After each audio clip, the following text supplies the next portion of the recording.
My name is Beatrice McMahon. I'm 29 years old, and 3 months ago, my boyfriend humiliated me in front of his entire family, then acted like I was the problem for not laughing it off. But the truth is, that dinner didn't end our relationship. It just ripped off the last layer of denial I'd been clinging to. Because what happened at that table wasn't a random, cruel joke.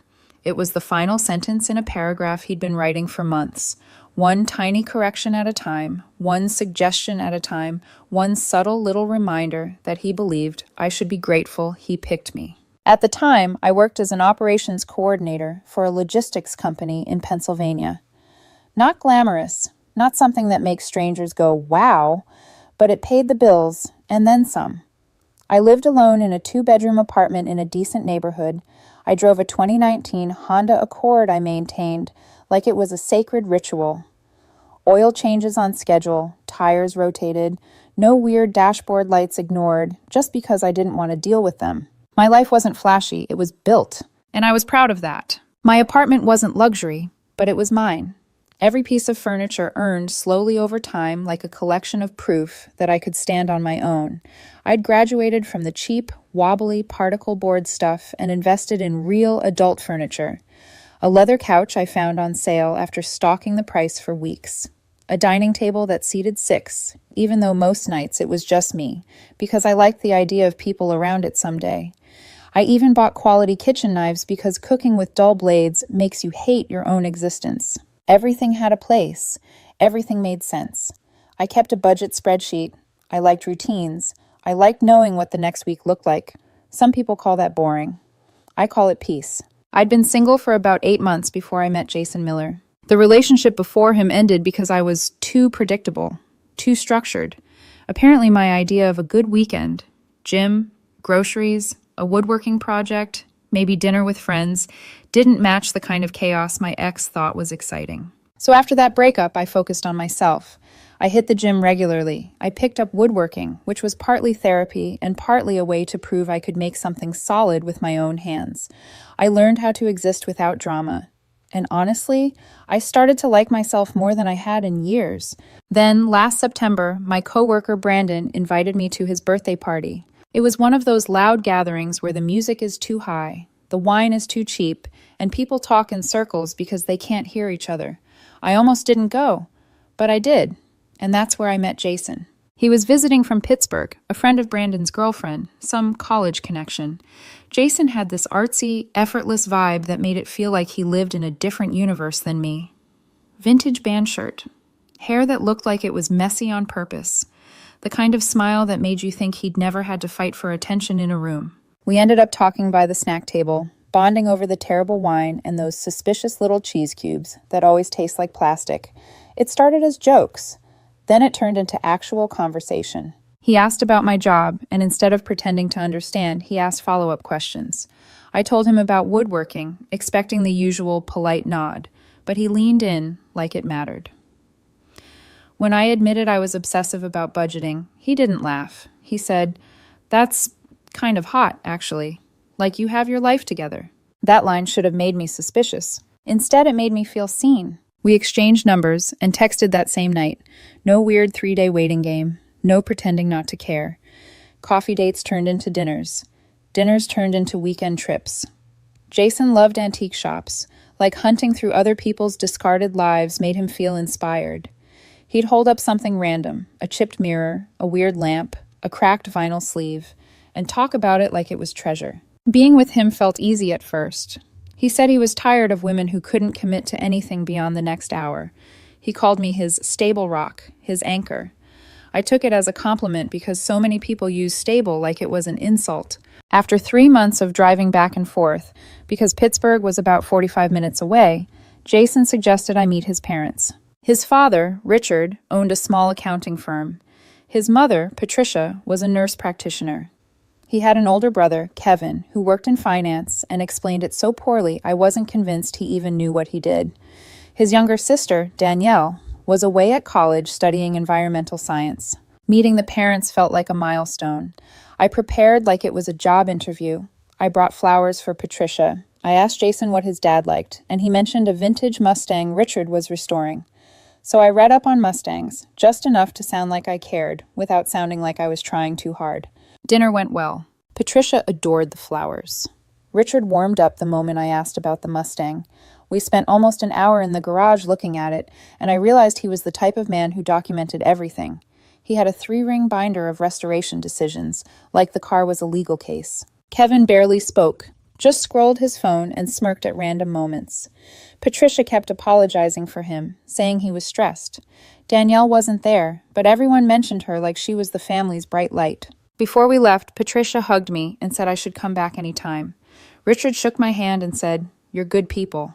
On the drive home, Jason kept talking about how shocking that was, how his family never liked anyone he dated, how Kevin always found something to criticize, how his dad was usually cold.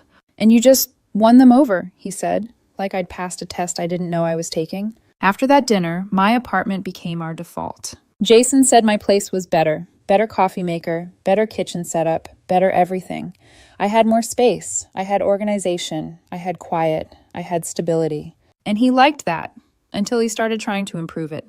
At first it was small comments, harmless. "Why do you fold towels like that? It takes up so much space. Do you really need to vacuum twice a week?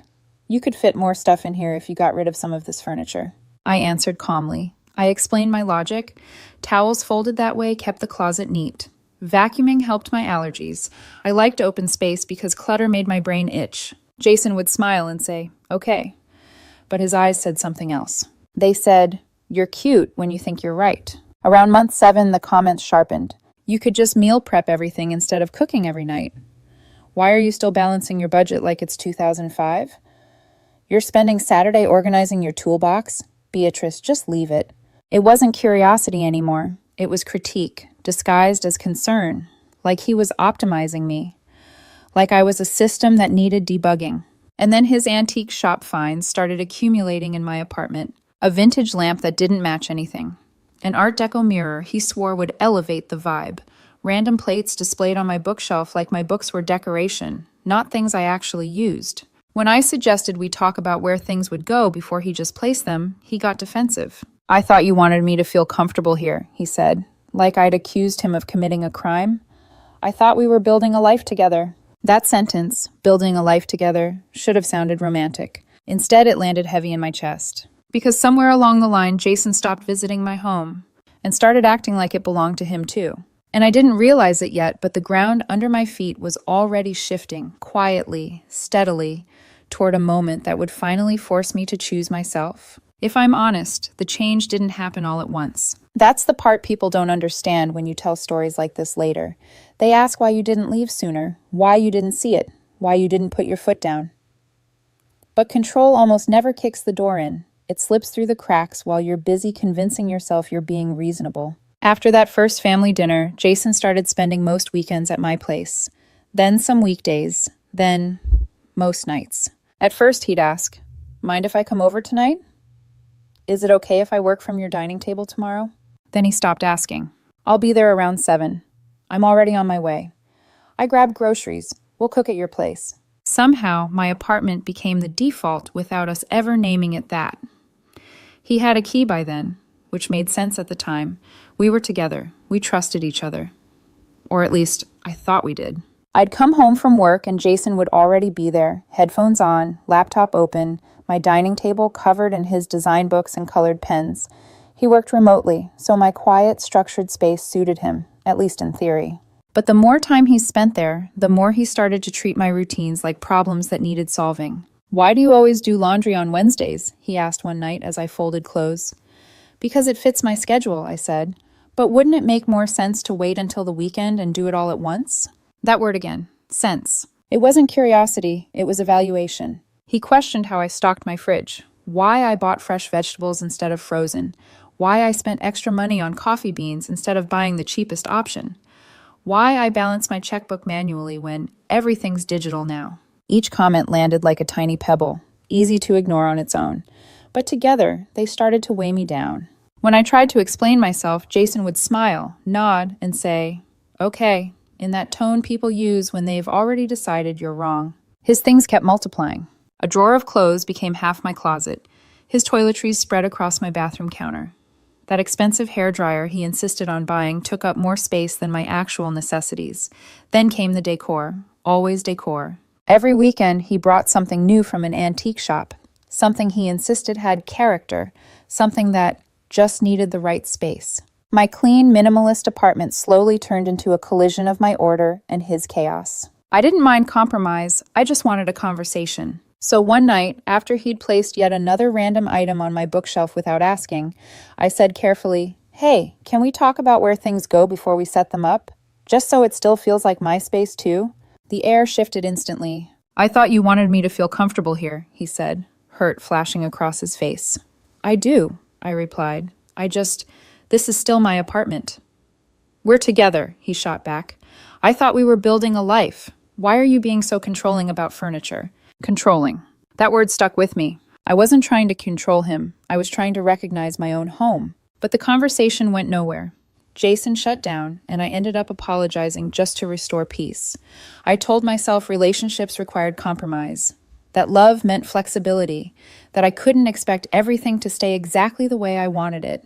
By month 8, Jason was effectively living with me, even though we never actually said those words. He stopped asking if he could come over and started announcing it, stopped checking if I had plans, and assumed I was free. And when I mentioned needing a night to myself, his reaction wasn't understanding. "Why do you need alone time?" he asked once, genuinely confused. "Because I'm human," I said. "We're in a relationship. Isn't the point being together?" I tried explaining that healthy relationships included independence, that I needed downtime to recharge, that it wasn't about rejecting him. He took it personally anyway. He'd get quiet, withdrawn, like I'd hurt him by wanting space in my own life. Then his lease in Pittsburgh came up. At first, it was casual, comments sprinkled into conversations like confetti. "What do you think comes next for us?" "It'll be nice not driving back and forth all the time. Your place makes more sense anyway." Heavy implications, no direct question. Finally, one night over dinner, he said it plainly. "So I'm thinking I'll bring my stuff next weekend. We can figure out where everything goes together." Not a question. A statement. I set my fork down. "Don't you think we should talk about that first?" "Talk about what?" he said. "I basically live here already, right?" That sentence made my stomach tighten. "Actually moving in is different," I said carefully. "There are logistics, bills, expectations. We should plan this." Jason sighed like I'd just made things unnecessarily complicated. "Why do you have to turn everything into a business transaction?" he asked. "If you really loved me, this wouldn't be such a big deal." That one hurt, because I did love him, or at least I loved who I thought he was, and now I was being told that wanting clarity meant I wasn't committed. We argued, again. He accused me of not taking the relationship seriously. I explained that wanting to discuss practical details didn't mean I wasn't invested. He said love shouldn't need spreadsheets and agreements. Eventually we compromised, or at least that's what I told myself. Jason could move in, but we'd sign a formal roommate agreement. Rent split, utilities, responsibilities, clear expectations, so neither of us felt taken advantage of. He agreed, but reluctantly, made jokes about how unromantic it was, how he felt like he was moving in with an accountant, not a girlfriend. Moving day was November 19th. Jason told me he didn't have much stuff, mostly clothes and his desk setup. The U-Haul that pulled up outside my apartment told a very different story. It was packed floor to ceiling. Boxes labeled collectibles, vintage finds, sentimental items, furniture I'd never seen before, decorative pieces he'd apparently been storing at his parents' house. His entire life, compressed and ready to spill into mine. His older brother Mark helped unload. He made comments the whole time. "Wow, that's more than you mentioned. Hope you like vintage stuff. Guess your place is about to change." His girlfriend tried to soften it by asking where things should go. Mark just smirked, like he was enjoying the realization dawning on my face. My apartment transformed in a single weekend. My couch, the one I'd saved for and bought on sale, was pushed into the spare bedroom because Jason's was more comfortable and matched his aesthetic better. My coffee table, the first piece of woodworking I'd ever completed, was replaced by a vintage trunk that apparently needed to be the centerpiece. The dining area became his office. My simple setup vanished under dual monitors, drawing tablets, stacks of books, and jars of colored pens. My bedroom, my last untouched space, filled with his clothes, shoes, jewelry stands, and more throw pillows than I knew what to do with. He replaced my blackout curtains with sheer ones that let light flood in at 6 in the morning. change my bedding to something patterned and tassel-covered. By Sunday evening, nothing looked like my home anymore. Jason stood in the living room, hands on his hips, smiling. "This feels more like home now," he said. I smiled back and told myself, again, that this was just what compromise looked like. The roommate agreement sat unsigned on the counter, and somehow, despite everything, I still didn't realize I was already paying the price. December arrived quietly, like it didn't want to draw attention to the fact that everything in my life felt heavier. Bills started coming in: rent, utilities, internet. The same ones I'd always paid, except now they were supposed to be split. I sent Jason a breakdown. Half of everything. Clear, simple, exactly what we'd agreed to in theory. "Yeah, I'll transfer it," he said. He didn't. Days passed. I followed up gently. He acted surprised, like the thought had completely slipped his mind. Then he'd send money, always less than what he owed. "Oh, I thought rent was lower. The electric bill seems high. I bought groceries this week, so I figured that covered part of it." Every conversation turned into a negotiation. I started keeping track because I had to. By early December, he was nearly $12,200 behind. When I showed him the math, his reaction wasn't concern. It was offense. "I didn't realize you were tracking everything so closely," he said, eyes narrowed. "These are bills," I replied. "They don't disappear if we ignore them." "It just feels like you're nickel and diming me instead of being generous." Generous. He wanted generosity while criticizing how I spent money, while buying more vintage junk, while living in my space and quietly letting me subsidize his life. The irony made my head spin. That same week, Jason's family hosted their annual pre-holiday dinner. He'd talked it up for weeks. Big table, extended relatives, traditions. I brought a nice bottle of wine from a local vineyard his mom liked. I dressed carefully. I showed up ready to be polite and pleasant and invisible if necessary. The house was packed when we arrived. Kids running around. Conversations overlapping. Patricia greeted us warmly. Richard waved me over and introduced me to everyone like he was proud I was there. Dinner was a production. Long table, about 25 people, food everywhere. I ended up seated between Jason and some cousin who worked in insurance. Jason's brother Mark sat across from us with his girlfriend. His younger sister Danielle had come home from college and smiled sympathetically when she saw where I was sitting. Everything was normal, until it wasn't. "So, Jason," an aunt called down the table, "how's living together going?" Jason smiled, that tight, rehearsed smile I'd learned to recognize. "It's great," he said. "We're figuring out our rhythm." "That's wonderful," the aunt said. "Must be nice having someone so responsible to lean on." Jason laughed. Not his real laugh, a performative one. "Oh yeah, definitely," he said.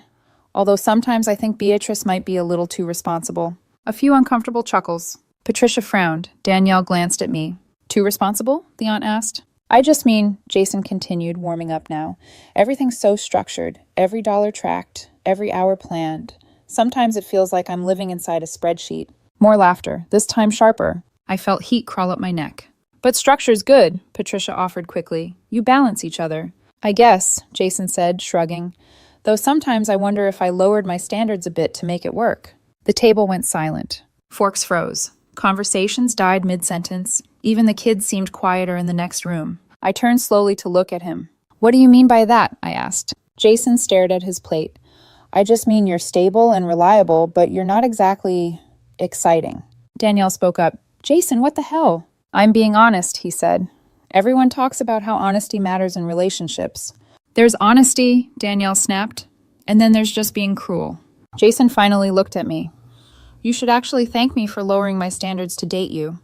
Most people wouldn't appreciate what you bring to the table." There it was, fully formed, unfiltered, spoken in front of his entire family. For a moment, I didn't feel anything. Just a strange clarity, like something inside me clicked into place. I set my fork down carefully, wiped my mouth, looked at him. "Thank you," I said. He blinked. "What?" I stood, pushed my chair back slowly. "Thank you for lowering your standards," I said evenly. "That's incredibly generous of you." Patricia gasped. Richard stood halfway up. "Beatrice," Jason started. "Thank you for making this clear," I continued. "I really appreciate the honesty." I picked up my jacket. "Wait," Jason said. "Where are you going?" I turned back. "Home. To the apartment you've been living in rent-free while criticizing everything about me." The room erupted. Richard tried to intervene. Patricia called my name. Danielle was yelling at Jason. I didn't stay. I walked out, got in my car, and drove the 45 minutes home in silence, replaying the last 8 months with brutal clarity. When I walked into my apartment, I barely recognized it. His stuff everywhere, his furniture, his life layered over mine. I sat on the couch, his couch now, and stared at the wall. My phone started buzzing 20 minutes later. Texts, calls, voicemails. I ignored all of it. That night I made a decision. Morning came. Coffee tasted wrong because he'd replaced my brand. My phone kept buzzing. Around 10, it rang again. "Richard, I'm so sorry," he said the moment I answered. "What Jason said was unacceptable. We don't condone that." Something cracked in my chest. "I appreciate that," I said quietly. "You didn't deserve that," he continued, "and I wanted you to hear that from me." Jason still hadn't apologized. That told me everything. Jason didn't apologize that night. Not really. What I got instead were texts that bounced wildly between panic and anger. "I can't believe you embarrassed me like that. You completely overreacted. I was joking. Why are you so sensitive? Can we please talk like adults?" There was a lot of emotion in those messages, just none of it was accountability. I didn't respond. I spent that night sitting in my living room, looking around at a space that no longer felt like mine, mentally separating what belonged to me from what belonged to him. It was the first time in months I'd let myself feel angry without immediately trying to justify it away. The next morning, the coffee tasted wrong because he'd insisted on switching to some expensive organic brand that somehow had less flavor than dirt. My phone was still buzzing. Around 10 a.m., Richard called again. He didn't pressure me, didn't defend his son, just checked in. "Patricia and I talked to Jason," he said carefully. "What he said was cruel. There's no excuse for it." I thanked him, hung up feeling oddly steadier. Jason, meanwhile, still hadn't said the words "I'm sorry" without attaching a condition to them. By Monday evening, there was a knock on my door. I already knew it was him. Jason looked awful. Red eyes, wrinkled clothes, the kind of messy that isn't stylish anymore. I let him in because avoiding the conversation felt worse than having it. "I'm sorry about what I said," he started. I waited. He didn't continue. "I didn't mean it like that," he added. "I was trying to be funny." "Were you?" I asked calmly. He hesitated, and that hesitation answered everything. "I love you," he said quickly, like it could patch the gap. "I don't want to lose you over this." "You told your entire family that you lowered your standards to be with me," I said. "Those are very specific words." He tried to reframe it, talked about his exes, how they were exciting but unreliable, how I was safe, how he chose stability. "And you thought telling me I should be grateful you settled for me was a compliment?" "That's not what I meant." "But it's what you believe," I said. The conversation spiraled. He cried. I stayed calm. He accused me of being too rigid. I pointed out that insulting your partner publicly and then blaming them for being hurt wasn't a great look. Eventually, I said the words that had been forming in my chest since the night before. "I need you to stay somewhere else for a while." He stared at me. "You're kicking me out?" "I'm asking for space." "This is my home too." "It's not," I said gently. "My name is on the lease. You never signed the roommate agreement, and right now, I don't feel safe in my own space." That broke something. More tears, more accusations, more attempts to make me doubt myself. But I was done. The next evening, while Jason was at work, I packed his things, methodically. No anger, just efficiency. Clothes, toiletries, vintage finds, every item placed in boxes and stacked neatly by the door. When he arrived with his brother's truck, he barely spoke. His brother shot me looks. Jason cried. I helped carry boxes anyway. At the door, he paused. "Is this really it?" "You told me how you see me," I said. "I'm just accepting it."